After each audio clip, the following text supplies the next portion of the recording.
friends. Welcome to another episode of Scott Fox After 9. Today's episode is going to kind of continue on where yesterday left off. Yesterday, we were talking about castle laws.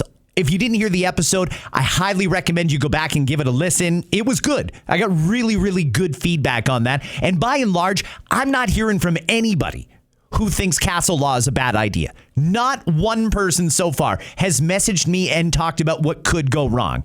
Innocent people, simple misunderstandings, mistaken identity, all things that could go wrong with castle law. Seems like people have thought about it and they still think that is something we need. And again, if you didn't hear yesterday's episode, give it a listen.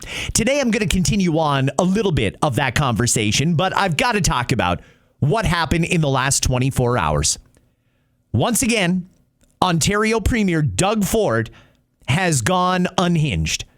His emotions have gotten the best of him, and while I love his passion, it is a little embarrassing.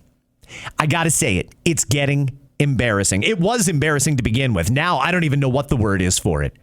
I'm gonna play some audio for you in this episode from Premier Doug Ford. In fact, that's coming up in just a few minutes. Some of it is really good stuff that I think you're gonna like.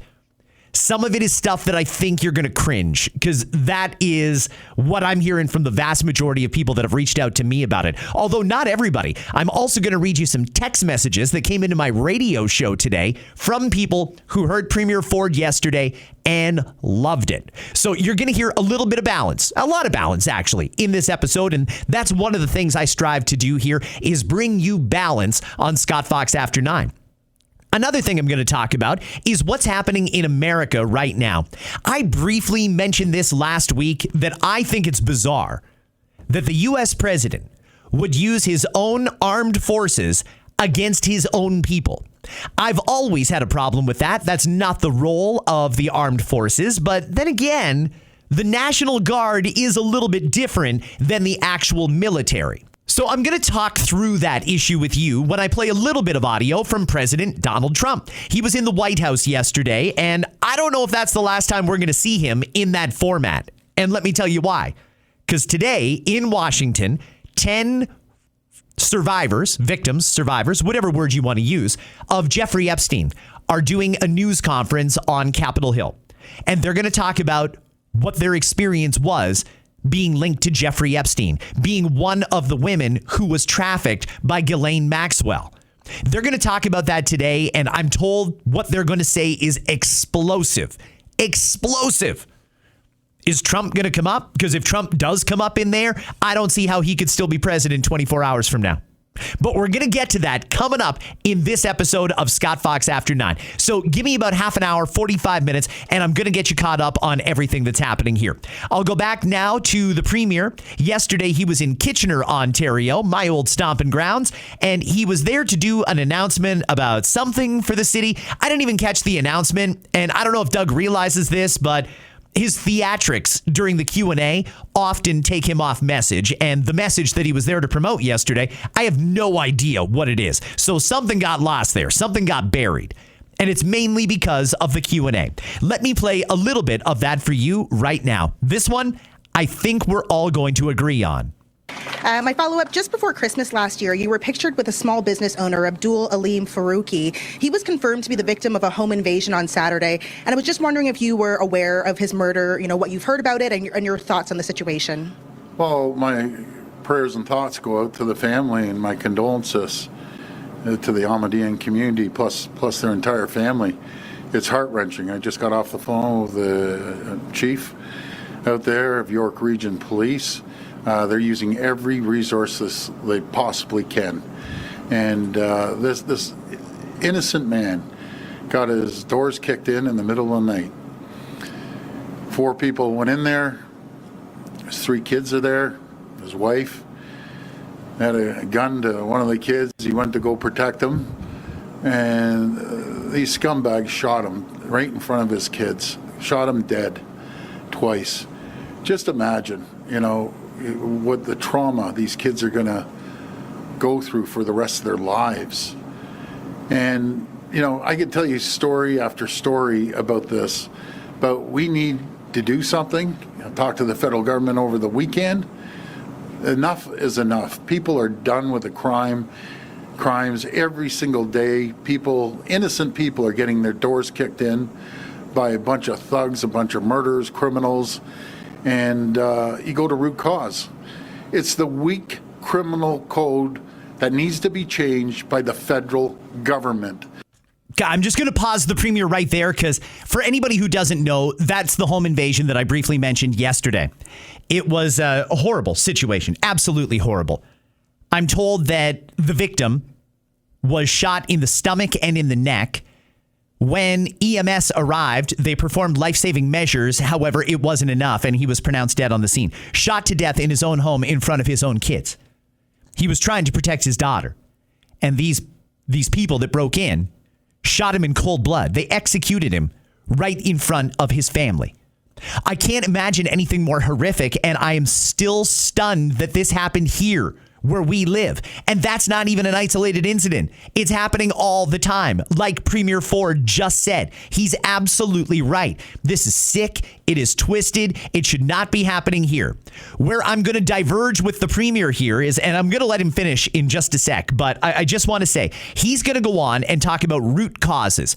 And one of the root causes that he is going to talk about is our criminal justice system. And he's right. No doubt about it. We need mandatory minimum sentences, just like I've been saying on the pod. And we need bail reform, just like I've been saying on the pod regularly. Bail reform, mandatory minimum sentences, yes. Those could definitely go a long way to deterring some of these people who basically are empowered now to go into people's homes, and there's very, very little consequence for doing that. Namely because of our criminal justice system. He is right. That is namely due to the federal government. But that's not a root cause. It's not. The root cause of what's going on is poverty. I've been telling you since COVID, if you're a long time listener of me in the podcast form, poverty leads to crime. When people get desperate, they turn to drugs and crime. There's no two ways about it. We know this. It's happened in every continent on earth. We've seen it time and time again. When the economy is bad, crime thrives. And that's the situation that we're dealing with right now.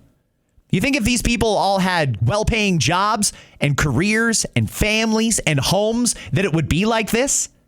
We would still have some element of it, absolutely. But the root cause of what's going on is poverty.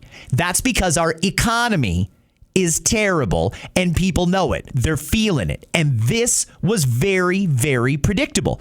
I don't know. Did nobody listen to me? I've been telling you guys this for a long time.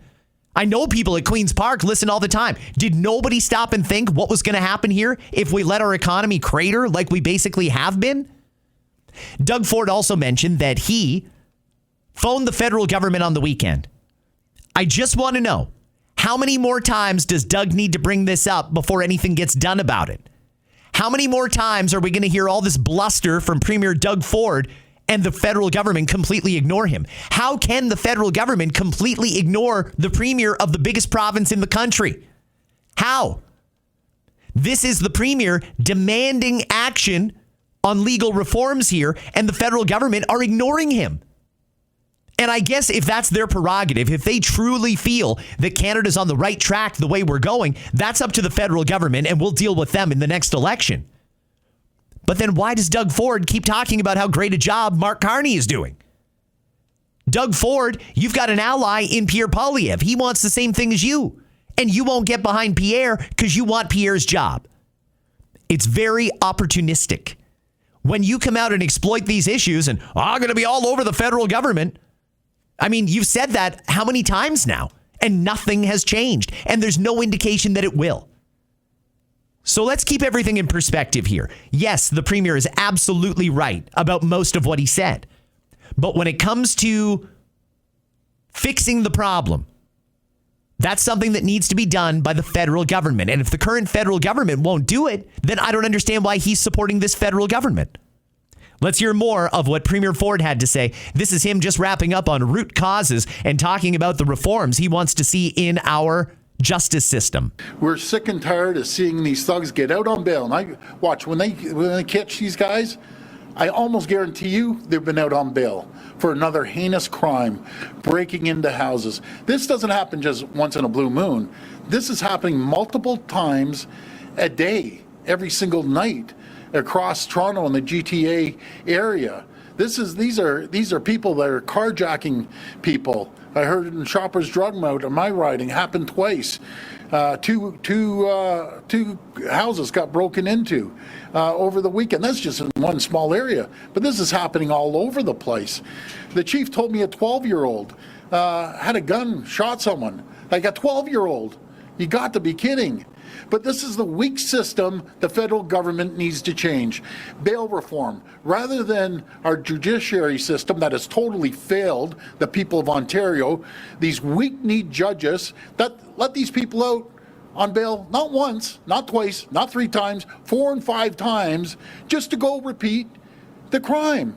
There's no consequences at all for these people. It's absolutely sickening that Canada and Ontario is in this position. He's absolutely right. It is sick that we're in this position. But again, Doug, say it, man. Say it. I know you want to say it. Say it. Mark Carney's doing a great job. He's got a tough job and he's doing great. Say it again, Doug Ford. Say it. Well, you go on that rant about something that is squarely the responsibility of the federal government. Tell us again how good a job Mark Carney's doing. Say it. I know you want to. You love the guy. Say it. I don't know if he will this time. Maybe he's finally seen the light and realized that he has been on an extremely misguided course for months now in propping up this federal government. It's exactly what Doug Ford has done. You know, think of how different things would be if Pierre Poilievre was running this country right now. Think of the instruction that would have been sent to the judiciary that Doug has a big problem with here. The judiciary, for the most part, I know that there's some bad judges out there, and I know there are some activist judges out there, and that's exactly why we've got to end all lifetime appointments. Put them on notice. January 1st, all lifetime appointments are rescinded. And if you want to walk away and go to another career, fine, you'll get severance. If you want to continue on, we'll renegotiate, and you get 5-year contracts. That's all there is to it.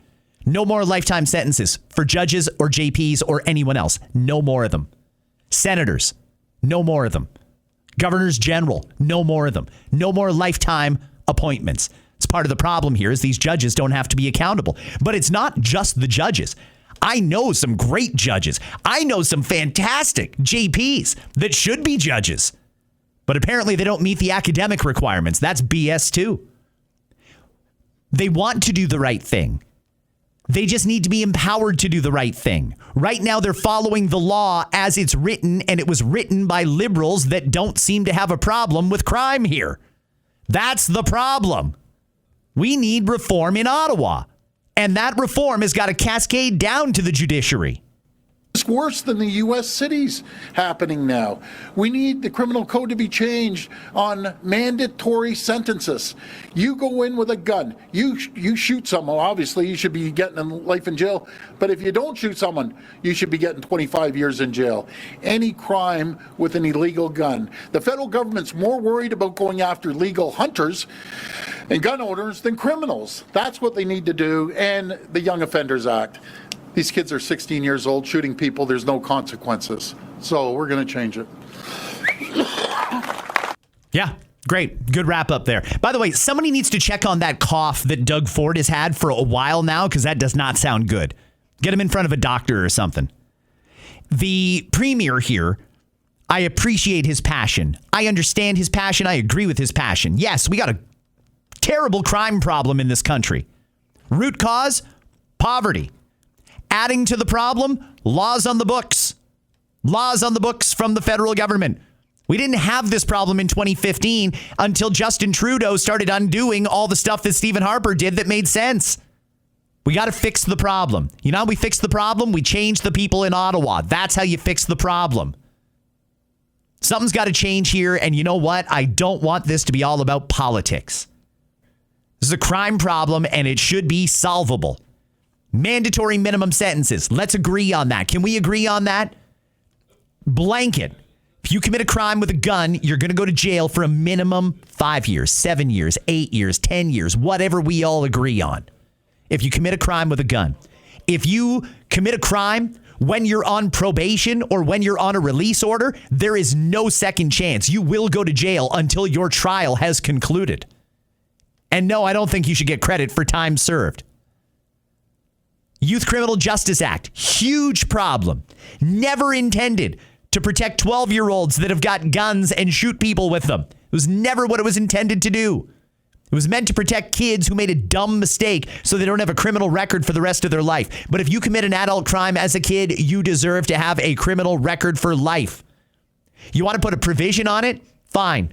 When you reach the age of 40 years old, you can go in front of a judge and advocate for yourself to have your record expunged, but not until then. You live with that criminal record because you know what? There's some things you can't take back. You shoot somebody, you can't take that back. You terrorize someone in their own home, you can't take that back. There's got to be a consequence for crime. There has to be. God damn it. I am mad. I love that Doug is mad. His anger is just placed in the wrong spot. He's going after the wrong guy. Again, I don't understand how many times Doug thinks he needs to say, I'll be all over the federal government to change the law, and nothing happens. And he still comes out and tells them they're doing a great job. People are going to be the point. This is where society's gone, folks. They're defending themselves now. If you have a gun and you're a hunter and someone's coming into your house to kill your family, they're going to defend their family. Whoa. Did he just say we can shoot people now? I don't think he has the authority to do that. I don't know if that's necessarily good advice, but I think everybody agrees with that sentiment. If you've got a gun, because you're a hunter, you're legally allowed to own it, and you store it safely, well, what are you going to use if somebody breaks into your house? If you've got the time to get to your firearm, and you got the time to unlock it, and load it, and get ready and get set up, I don't know why you wouldn't use it, frankly. We are living in the Wild West right now. It feels like the Wild West. Criminals are coming right into your homes to terrorize you now. Yeah, if you've got a firearm, use it. I'm surprised to hear the premier say that, though. I mean, yikes. Right now, we don't have a stand your ground law. We don't have castle laws in Canada. We don't. You got to be real careful before you do that. But again, I understand where the premier is coming from on that one. In fact, I'll be shocked if the Canadian firearms safety courses aren't completely sold out for the next 2 years. Do you know how many people, regular people, I talk to that ask me how to get your firearms license because they want to buy a gun? By the way, if you get the non-restricted, that means you can own a hunting rifle and a shotgun. Then you can buy a shotgun. You got to follow all the rules, though. You got to follow the rules. But it's there if you ever need it. And I suppose that's what the premier is alluding to there. I don't know if he's necessarily encouraging people to do it, but you know what? Let's hear the rest of what he had to say. And they should be exempt. You go to root cause. It's not them coming into the house. It's ridiculous. You know something? I have a saying for the folks that are defending their homes. I'd rather be judged by 12 than carried by 6. And unfortunately, my friend Aleem is going to be carried by 6 because he's trying to defend his family. It's a disaster right now in the justice system, and I'm going to be all over the federal government, just all over them. It's disgusting. It is disgusting, Doug. You're absolutely right. It's disgusting what's going on. But again, you keep telling them they're doing a good job. So I don't know why you expect anything to change. That's what needs to change. That's what needs to change. I want that much passion, and I want it centered on where the issue is. I don't know if that Doug Ford fully understands what root cause means. The root cause is poverty. The problem is laws that are currently on the books. Doug cannot change those laws. He can't. But he certainly can apply the pressure. And applying pressure, I'm going to be all over those guys. At the same time, telling them they're doing a great job, it doesn't add up. Doug, you got to pick a lane here, dude. Fix the problem here. Your problem. Your problem. You don't seem to know which side you're on here. There's one side that wants law and order. There's another side that wants chaos. And frankly, I don't know why you're straddling the line here. It doesn't make sense to me. I don't get it.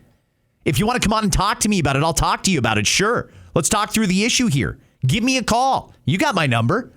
Let's chat about what the actual problems are here and how you can be a massive part of the solution.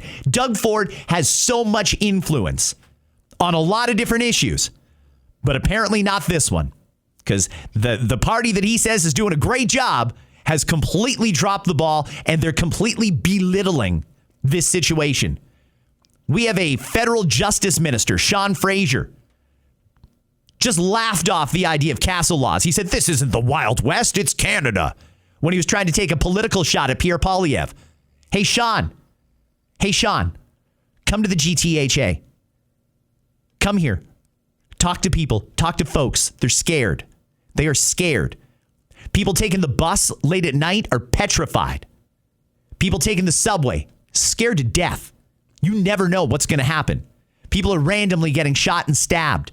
Innocent bystanders getting shot and stabbed. We got a big problem here, and you belittling it and not doing anything about the problem is a huge problem. Doug, take that influence, take that passion, go right to Ottawa, demand responses, demand answers, demand change. And the minute they tell you no, the minute they tell you you got to wait, if this isn't priority one on day one of the new parliament, then I want to see you turn. Stop telling these people they're doing a good job and start saying it the way it is. Come on.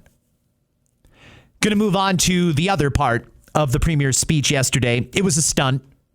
Nobody even asked him about it. He went into this at the end of his news conference because he had a bottle of Crown Royal there beside him as a prop, and he wanted to pour out the bottle of Crown Royal because Diageo, the manufacturer of Crown Royal, is moving one of their bottling facilities, I believe it is, out of Southwestern Ontario, and they're going to open up that plant in America. However, they have assured us Crown Royal remains a Canadian company, and the Crown Royal that we drink here in Canada will continue to be made and bottled here in Canada. They're still employing hundreds of people, but they're closing down one of their plants. Here's the Premier weighing in on that. So are we all wrapped up now? Okay, so, we talk about companies, right? And I appreciate companies like Airbus, which is incredible, and other companies here. But so the geniuses over at Diageo, okay, so not everyone knows what Diageo is, but everyone knows what Crown Royal is. Now, Amherstburg, beautiful town, hardworking people. They had that plant there. They started, I did the research, went all the way back to the 1920s, approximately about 180 people. In the summer, it spikes to 200 people they employ. This town relies on this company, and they produce this Crown Royal. They're fabulous people. I talked to Unifor, Lana Payne, over the weekend. These people are devastated. In a small town, you get rid of 180 people. And these are the rocket scientists over at Diageo. So they're based in France, and I can picture this all going down. And by the way, I spoke to the gentleman that runs the North American operations. And I said, how can you do this to your largest customer in Ontario? I said, is there any incentives I can give you to stay here, to save these jobs? No, it's not happening. I said, so it is what it is. And he went on to say, well, you aren't the largest in Ontario or in the country. LCBO is the largest customer in North America. More than California, more than Texas, more than all of them. LCBO, the people of Ontario, have made Crown Royal, Diageo, that has Smirnoff's, a whole bunch of other stuff, the largest. So can you imagine a board, right, sitting around, or even a kitchen table? Are you ready for this, guys? They're sitting around and said, okay, how's South America doing? They're doing okay. How's Europe? Yeah. How's North America? Okay, everything's good. Oh, let's target our largest customer. Who targets their largest customer? To put it in perspective, $740 million, $750 million. The people of Ontario support this company. And their payroll is 16, maybe $17 million. So you're jeopardizing $740 million worth of business For what, $17 million, and you're going to hurt a community? I don't know any company that really wants to lose $17 million. I don't. And as far as the $750 billion is concerned, and I'll get back to the Premier's words in just a few minutes. He hasn't even gotten to the fun part yet. And fun, not in a good way. Here's the reason that Ontario is the biggest consumer of so many different types of alcohol. Because we have something called the LCBO. That's an acronym for Liquor Control Board of Ontario. Control is the key word. See, the LCBO controls what we can and can't drink. If you're the person who decides what products get stocked at the LCBO, you have a massive amount of influence. Massive. Because, yeah, there is things like $750 million worth of alcohol at stake here. We're their biggest customer because everybody is forced to buy the same thing. Every one of our stores carries the same stuff. If the LCBO in London carries Crown Royal, you bet your butt that the LCBO in Ottawa is going to carry Crown Royal. It's just the way it works. It's also Canadian, by the way. He said, we're bigger than California. It's because California has independent liquor stores. Stores will make a business decision to order in Crown Royal if they think they can sell Crown Royal. Same with Smirnoff and all the other different products. We only have it here in Ontario because we've got such an archaic system that apparently one man can control what the rest of us drink. And it's not even his job to decide the day-to-day stuff at the LCBO. But here's Doug Ford, again, about to rip into an alcohol company, talking about this massive monopoly that we have. It's an artificial monopoly. Canadians don't have true choice, or Ontarians don't anyway. We don't have a real choice. If all the LCBOs were independently owned, maybe all of them wouldn't stock some of those products. But no, it's all or nothing. If you're going to sell one bottle in Ontario, you can sell thousands of bottles in Ontario. If you're not allowed to sell one bottle in Ontario, you can't sell any. And Doug Ford apparently makes these decisions. He was the one who decided to take the American alcohol off the shelves because he's got a big hard-on for Donald Trump. I don't understand why one guy is allowed to make these decisions. And frankly, I don't understand why more people aren't outraged at that. Why does the Liquor Control Board of Ontario dictate what we can and can't drink? Have you ever gone to another province or to anywhere in America and gone into a liquor store and noticed all the different things they have that we don't? They keep a lot of stuff from us. Why do they do that? Not because it won't sell. I'd buy it. I'm sure a lot of people would buy a lot of these different products. It's because we have the Liquor Control Board. They decide what we drink and they decide what we can't drink. So far, they've decided we can't drink American alcohol. I disagree with that decision vehemently. I think that's all the reason we need to disband and privatize the LCBO so that we do not have this monopoly situation and Doug Ford up there bragging about, oh, we're their best customer. We're only their best customer because we have a monopoly here in Ontario and it shouldn't exist in 2025. Disband and privatize the LCBO. Now, I realize this is going to fall on deaf ears. There's absolutely no way Doug Ford is going to give up that control. He wants to be able to control it, and he wants to be able to control what you can and can't drink. I'm telling you, go to another liquor store anywhere outside of Ontario. You're going to be stunned at the amount of things they have that we don't. Stuff you've probably never even heard of that's amazing. We can't even buy it here because one guy makes the decision about what 15, 17 million people can and can't drink. You're going to make these people struggle that they can't pay rent. They aren't going to pay a mortgage. They barely put food on the table when there's not too many companies in that small town. What, have you lost your mind? Like, I think they're a few fries short of a Happy Meal, these people. They're sitting around absolutely just smug as they come. They're hurting Ontario residents. They're hurting the people that work at Crown Royal. So you know something, a message to the CEO in France, you hurt my people, I'm going to hurt you. And there's Doug just sitting there smug as they come, threatening people. Come on. What are we doing here? Get rid of this ridiculous monopoly. Come on. It's an artificial monopoly, Doug. That's the only reason you've got any cards here with Diageo. When it comes to Jack Daniels and all the other stuff that you tried to use as pawns during this fake negotiation with Donald Trump, It's ridiculous. I mean, can people see this? Am I just yelling at the clouds here? Do people understand the issue here? It's control. And the more you give it to the government, the less likely you are to get it back. The government has controlled liquor sales in this province for ages. It's got to stop. Doug Ford can stand there, I'll use his term, smug as they come, making all these threats and all this bluster. It's an artificial monopoly. It's not even his. It belongs to the taxpayers. You're going to feel the pain in February when these people don't have a paycheck. And I'm going to stand up for the people of Ontario. And I encourage all of Canadians, all of Ontarians, stand up for the people. Because you don't know if you're next. But the thing that ticks me off, I get it. I get that companies move back and forth. But what I don't get, when you're someone's largest customer in North America, you're going after the largest customer. You know something? I always say smart people aren't too smart. And you guys are about as dumb as a bag of hammers for doing this. So, you know something? I found a bottle, and I don't even drink, of Crown Royal, right? I see that Crown Royal. I saw it at home. So this is what I think about Crown Royal. That's what they could do. And I think everyone else should do the same thing.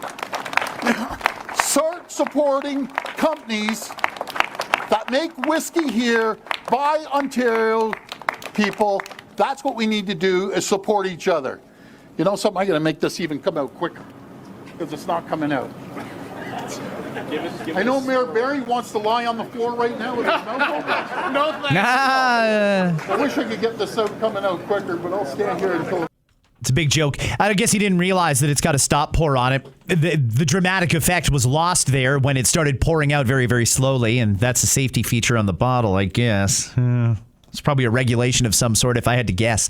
Hey, listen, I appreciate the passion, but let's center in on what Doug said there. He understands the companies come and go. Okay, good. We've established that companies do come and go. Right now, we're in the middle of a trade war with America. A lot of that's self-inflicted. How could we have avoided this? Maybe if the tariffs weren't in place, maybe not. I don't know if that would have stopped it. Maybe they're just using the very politically correct business term right now, right-sizing their business. Maybe they just got too big. Maybe it makes more sense for the company, for the Crown Royal they're going to sell in America, to also bottle it in America. Maybe that's a way to get around the tariffs. Maybe. I don't know. I can't speak for Diageo and why they're doing that. But I do know they still employ a hell of a lot of Canadians. Manitoba, Quebec, still employ a lot of Canadians. And I don't know why we would intentionally piss them off. I don't understand. Yeah, it sucks that we're losing those jobs in Amherstburg. I totally understand that, and I feel bad for those people. I really do. But that's not the only example of companies leaving. Hell, the Canadian government is firing people. I don't see Doug Ford going on a big rant on Mark Carney's doorstep about how are these people going to pay their rent? How are they going to put food on the table? They're getting fired too. A lot of people are losing their jobs in a lot of different industries. Doug Ford doesn't seem to care about those. This was a good opportunity to do a stunt on television with a bottle of Crown Royal to try and prove a point. And frankly, I don't understand the point. Doug, you said it. Companies come and go. Diageo has clearly made a business decision. And you know what? All of us can feel however we want to feel about that and respond how we feel appropriate about that. And if that means I decide I'm not going to buy Crown Royal anymore, so be it. I won't buy Crown Royal anymore. They won't get my $60. But if I do decide this is a Canadian company that still employs a lot of Canadians and pays taxes here, yeah, I'm still going to buy Crown Royal. Doug shouldn't be able to override that and say, the hell you are. No, you're not. That's the problem here. That's the problem. We have a fake, artificial monopoly, and this guy's exploiting it to the max. All the while cheering on the federal government. You know, if we did have a deal with America, maybe this wouldn't be happening. Maybe it wouldn't. Maybe we make a deal. They take the auto sector. We take the liquor. I don't know. Maybe something could have been done. But no, we don't have a deal. There's no reason to think we're going to get a deal that's good for us anytime soon because it's politically advantageous for the federal government and in some way for Doug Ford himself to keep this stupid fight with Donald Trump going. Got to work out a deal. That's how you save jobs. That's how you turn our economy around. This stuff here on television, dumping out bottles of Crown Royal, I don't think that's the right message. You know what could have been just as effective, Doug? Yeah, it's disappointing what's going on there with Diageo closing that facility down in Amherstburg. Feel bad for the people. We're going to keep doing our best to attract new investments and replace those jobs. And in the meantime, I want to introduce you to something. It's called 40 Creek. Great Ontario whiskey that's made in Grimsby or Beamsville, Ontario. You know what? If you want some whiskey tonight, try something new. Go to the LCBO and buy a bottle of this. I think you're really going to like it. It doesn't have to be so negative. It doesn't have to be so confrontational. Doug, I love your passion. Good for you, man. Good for you. Nice to see somebody standing up for Ontario. Unfortunately, it's all just words. Doug, you want to save jobs? Get on your buddy Mark Carney's ass and tell him to get a deal done with Trump. You want to stop some of the crime? Get on your buddy Mark Carney's ass and tell him to fix the law. That's the problem here. Way too much bluster. Way too much, I'm going to get pissed off again, and nobody's actually doing anything. That's the problem. I'm going to move on from Doug Ford. I got to move on from Doug Ford. This makes me furious. Do people see what's going on here? I hope you see. Just last word on this. Doug Ford dumping out that bottle of Crown Royal is, people like it. I'll tell you what, I'm going to read you some text messages in just a sec. Then I'll wrap this segment up. A lot of people are happy about this. They think he's some crazy patriot because he did it. I don't think it's anything more than just words. Nothing I've seen shows any action whatsoever. It's a whole bunch of, I'm going to get pissed off and I'm going to start phoning people. I'm going to start ripping stuff off the shelves. But nobody's actually doing anything. I don't know why. I just don't understand why. We need to see some action here, and that involves action on the provincial level. And as Doug gets a ton of media fuel out of this one for dumping out a bottle of Crown Royal, we're not talking about healthcare. What was the wait time last night at Toronto General in the emergency room? What was the wait time last night at CHEO in Ottawa? What was the wait time for a kid to get seen because they got a broken bone or they're bleeding? What was the wait time at Grand River Hospital in Kitchener last night to see a doctor in the ER? What was the wait time? How long will it take me right now if I get sent for an MRI to get an MRI? How long will it take me to get a specialist appointment or an oncologist appointment? How long? Does anybody want to ask Doug that question? How long? Because it doesn't seem like any of the other issues that are affecting us are getting dealt with while we're doing this nonsense on television. But like I said, it's not just me that has a problem with this. There's a lot of people who feel that this is good. I'm skimming through some text messages here that came into our radio show today. You can hear me weekday mornings, by the way, on Light 92.1 FM in Southern and Southwestern Ontario. First comment, totally agree with Premier Ford. Canadians need to support each other. I mean, to that, I'd say, how is this supporting anybody? I mean, they still employ a lot of people. Crown Royal is still a Canadian company made with Canadian products. How are we not supporting Canadian? In fact, taking Crown Royal off the shelves at the LCBO would probably do the opposite. Then there's really no need at all for them to be in Canada. Move the whole operation south of the border. I don't think that's going to help. This one, I'm a single mom working 2 full-time jobs to be able to afford my bills, which also makes me ineligible for any affordable rent or grocery rebates or government assistance. Doug doesn't care about the people of the province, so he needs to stop pretending. Okay. All right. Another text. I'd be more impressed if he would show this same passion for our healthcare system. Okay. Great. Here's one, though. Scott, Jack here. Huge Doug Ford fan. I'm impressed by his enthusiasm. I love the job he's doing as Premier of wonderful Ontario. He's not afraid of speaking his mind. All right, Jack, thank you very much. This one from Marco. I applaud Doug Ford for what he said. I haven't been a big fan of him lately with all the Trump talk, but yesterday he was very passionate about the right thing, in my opinion. This one from Steven. Hey guys, on Doug Ford, for a guy that despises Donald Trump and talks about him all the time, he sure does sound an awful lot like him. I can't even disagree with that. This one from John. Don't cut your nose off to spite your face, Mr. Ford. There's 2 more plants in Canada. Not exactly sure he nailed that expression, but I certainly understand the sentiment. Thank you. One more. This one from Rachel.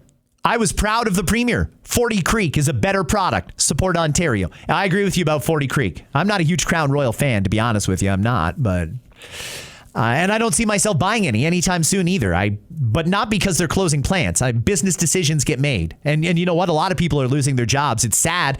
It was preventable. We had a chance to do a great deal with America, and we just didn't want to do it because we needed to get Mark Carney elected, and we needed to get Doug Ford reelected. Sad where we find ourselves now. I did mention President Donald Trump a couple of times throughout this episode. Yesterday, he did an announcement in the Oval Office about a number of different things. I'm going to play some of the Q&A, though, because some of this is pretty interesting, particularly where he talks about Chicago. At the beginning of this episode, I said I don't agree with using military to do a police role on American people. I don't think it's right. I wouldn't want the Canadian Armed Forces doing that in Canada either. I don't think it's a good idea. But what do we do when crime is completely out of control? In Washington, Donald Trump took a lot of heat because he deployed the National Guard. He said it's not safe. People don't want to come to the Capitol anymore because of all the rapes and murders and assaults and all these other things that are happening. So, because the police clearly were undermanned, he sent in the National Guard. And at first they went in just to be a presence. Then they went in armed. And you know what? By all accounts, Washington, D.C. is a safe place again for now. It might change if the National Guard leaves, but for now, you can walk by the reflecting pond at midnight and not have to worry about getting assaulted, robbed, and raped. It's working. Next, he wants to do it in Chicago. And one of the things that I keep hearing is, Donald Trump's only doing this to Democrat-run cities. Yeah, because those are the cities with the problem. They don't have this problem in San Antonio. They don't have this problem in Florida. They don't have this problem in, name it. They do have this problem in Chicago, New York, Los Angeles, and all kinds of other cities that are Democrat-run cities. That's just the reality of it. And you know what? The Democrat thing, we know it because we see it here all the time. The same policies that we have in place federally in Canada are a lot of the same ones that Democrat, also another word for liberal, that's what they're doing in America. Same thing. So they're using statistics. They're saying, you know what? This is not to deal with crime. This is not about Donald Trump dealing with crime. This is him trying to take over cities. And to prove that, they'll use statistics. But they don't use actual numbers. They use percentages. I'm going to give you some of those percentages after we hear from President Donald Trump talking about maybe sending the National Guard into Chicago. Have you decided you're definitely going to send National Guard troops to Chicago? I didn't say when, but the answer is, look, Chicago's very interesting because I watched Pritzker get up and say about, we don't need help, we're safe. But 2 weeks ago, they had 6 people murdered, and they had 24 people hit by bullets. Last week, as you know, it was 7 people, 24 people hit, and 7 people died. And then over the last 2 days, that was the crown jewel. They had, I guess, 9 or 10 killed, and 50 hit with bullets. And you have this governor get up, who's a terrible governor. Probably he and Gavin Newsom would be probably the 2 worst and most naive. They're naive. Either they're naive or they're very untruthful. And he'll say, we don't want any protection. We don't need. So in the last 3 weeks, he's lost almost 20 people killed. There's no place in the world, including you can go to Afghanistan, you can go to places that you would think of. They don't even come close to this. Chicago is a hellhole right now. Baltimore is a hellhole right now. Parts of Los Angeles are terrible. If we didn't put out the fires, and I mean the other fires, the bullet fires, they didn't do a good job with, they should have. I'm going to stop the president there because I think he's about to go off on a bit of a tangent and I don't need to hear it. But let's talk about facts. He's absolutely right. I used to travel to Baltimore 4 times a year, every year, when I was on the road with my son when he was an athlete. And Baltimore is a scary, scary place. I'll admit, I've never been to Chicago, but I certainly do watch the news, and I can tell you the news out of Chicago has been terrible for years. Years. Let me give you some stats. Labor Day weekend, the president said it was 50 people that got shot on Labor Day weekend. It was actually a little worse than that. 58 people got shot on the Labor Day long weekend in Chicago. 58 people got shot. 8 of them were fatal. How is that okay? How? Let's talk about previous Labor Day weekends. 2024, lowest number they've had of shootings. 28 people got shot. 39 people in 2023, 55 people in 2022, and 65 people in 2021. Now, they'll say that the numbers are going down, so we don't need the National Guard. Yeah, you do. If that many people are getting shot, 58 of them in one weekend, that's a big problem. So what they'll do is, this is something that MSNBC and CNN and networks like that favor the Democrats, they'll put out percentages and they'll use those as justification to make the president look terrible. They'll say something like crime or shootings in Chicago are down almost 30% compared to the 3-year average. Down 30%. Why send in the troops now? Well, let me tell you the actual number. As of last week, August 24th, 464 homicides in Chicago in a 12-month period. 1 year, 464 homicides. In the last 12 months, this is now August to August, 2,125 people got shot, either fatally or non-fatally, in Chicago. Now, in fairness, that's down 32%, but still 2,125 people got shot in one city in 1 year. That's a big problem that apparently Chicago police can't handle. That's why the National Guard is going into these cities, because people have had enough. We've had enough. I don't want to see armed military personnel patrolling our streets, but I'll tell you what, if it makes the streets safer, so that regular law-abiding citizens can walk down the street and not be in total fear, I guess I don't mind that on a very temporary, limited-term basis. Friends, I'm going to wrap it up at that. I want to thank you for your time today. I know I got a little bit passionate, but you know what? So did the Premier. And you know what? If we're going to use our passion here, let's put the passion in the right place. We have problems to fix. Doug Ford needs to use his influence.